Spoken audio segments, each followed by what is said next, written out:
The Meadows Massacre. The persecutions which the Mormons suffered so long, and which they consider they still suffer in not being allowed to govern themselves, they have endeavored, and are still endeavoring, to repay. The now almost forgotten Meadows Massacre was their work. It was very famous in its day.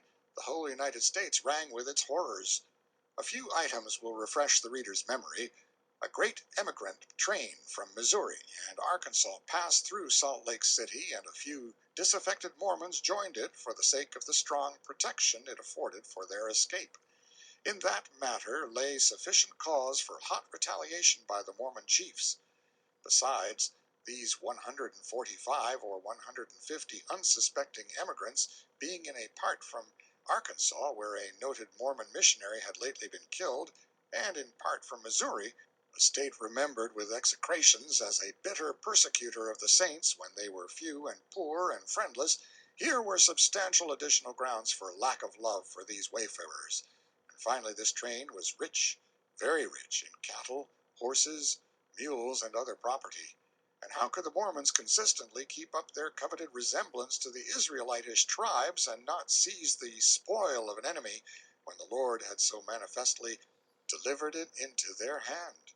Wherefore, according to Mrs. C.V. Waite's entertaining book, The Mormon Prophet, it transpired that a revelation from Brigham Young, as Great Grand Archie, or God, was dispatched to President J.C. Haight, Bishop Higbee, and J.D. Lee, adopted son of Brigham, commanding them to raise all the forces they could muster and trust, follow those cursed Gentiles, so read the revelation, attack them disguised as Indians, and with the arrows of the Almighty make a clean sweep of them, and leave none to tell the tale. And if they needed any assistance, they were commanded to hire the Indians as their allies, promising them a share of the booty. They were to be neither slothful nor negligent in their duty, and to be punctual in sending the teams back to him before winter set in, for this was the mandate of Almighty God. The command of the revelation was faithfully obeyed.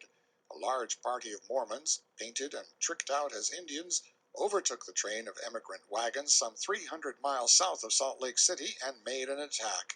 But the emigrants threw up earthworks, made fortresses of their wagons, and defended themselves gallantly and successfully for 5 days.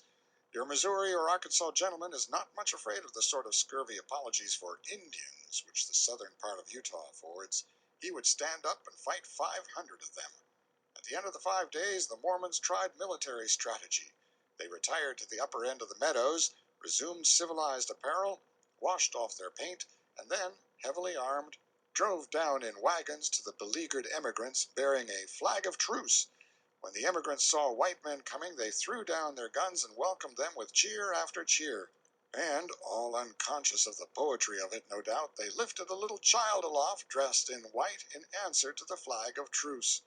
The leaders of the timely white deliverers were President Haight and Bishop John D. Lee of the Mormon Church. Mr. Cradlebough, who served a term as federal judge in Utah and afterward was sent to Congress from Nevada, tells in a speech delivered in Congress how these leaders next proceeded. They professed to be on good terms with the Indians and represented them as being very mad. They also proposed to intercede and settle the matter with the Indians. After several hours' parley, they, having apparently visited the Indians, gave the ultimatum of the savages, which was that the emigrants should march out of their camp, leaving everything behind them, even their guns. It was promised by the Mormon bishops that they would bring a force and guard the emigrants back to the settlements. The terms were agreed to, the emigrants being desirous of saving the lives of their families. The Mormons retired, and subsequently appeared with 30 or 40 armed men. The emigrants were marched out, the women and children in front and the men behind, the Mormon guard being in the rear.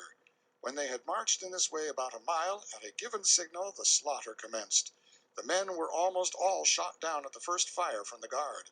2 only escaped, who fled to the desert and were followed 150 miles before they were overtaken and slaughtered. The women and children ran on 200 or 300 yards further, when they were overtaken, and, with the aid of the Indians, they were slaughtered.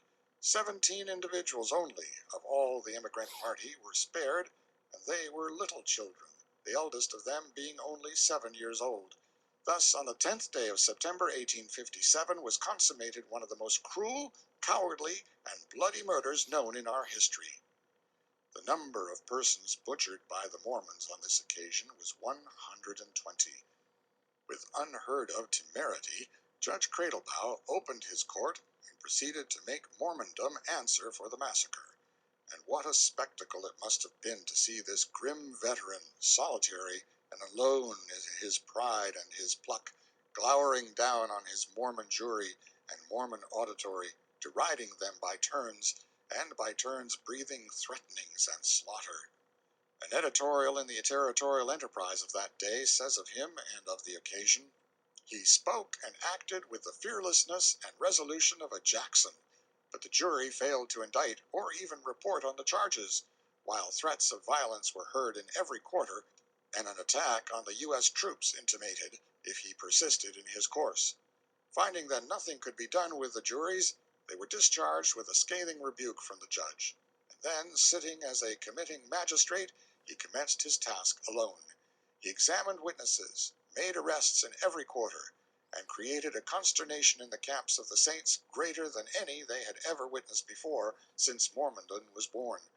At last accounts, terrified elders and bishops were decamping to save their necks, and developments of the most startling character were being made, implicating the highest church dignitaries in the many murders and robberies committed upon the Gentiles during the past 8 years. Had Harney been governor, Cradlebow would have been supported in his work, and the absolute proofs adduced by him of Mormon guilt in this massacre and in a number of previous murders would have conferred gratuitous coffins upon certain citizens, together with occasion to use them. But Cumming was the federal governor, and he, under a curious pretense of impartiality, sought to screen the Mormons from the demands of justice. On one occasion he even went so far as to publish his protest against the use of the U.S. troops in aid of Cradlebow's proceedings. Mrs. C. V. Waite closes her interesting detail of the great massacre with the following remark, an accompanying summary of the testimony, and the summary is concise, accurate, and reliable. For the benefit of those who may still be disposed to doubt the guilt of Young and his Mormons in this transaction, the testimony is here collated and circumstances given which go not merely to implicate but to fasten conviction upon them by confirmation strong as proofs of Holy Writ. 1. The evidence of Mormons themselves engaged in the affair as shown by the statements of Judge Cradlebow and Deputy U.S. Marshal Rogers. 2. The failure of Brigham Young to embody any account of it in his report as Superintendent of Indian Affairs. Also his failure to make any allusion to it whatever from the pulpit until several years after the occurrence. 3. The flight to the mountains of men high in authority in the Mormon Church and State when this affair was brought to the ordeal of a judicial investigation. 4. The failure of the Deseret News, the church organ, and the only paper then published in the territory, to notice the massacre until several months afterward, and then only to deny that Mormons were engaged in it. 5. The testimony of the children saved from the massacre. 6. The children and the property of the emigrants found in the possession of the Mormons, and that possession traced back to the very day after the massacre. 7. The statements of Indians in the neighborhood of the scene of the massacre. These statements are shown not only by Cradlebow and Rogers, but by a number of military officers and by J. Forney, who was, in 1859, Superintendent of Indian Affairs for the territory. To all these were such statements freely and frequently made by the Indians. 8. The testimony of R.P. Campbell, Captain 2nd Dragoons, who was sent in the spring of 1859 to Santa Clara to protect travelers on the road to California and to inquire into Indian depredations.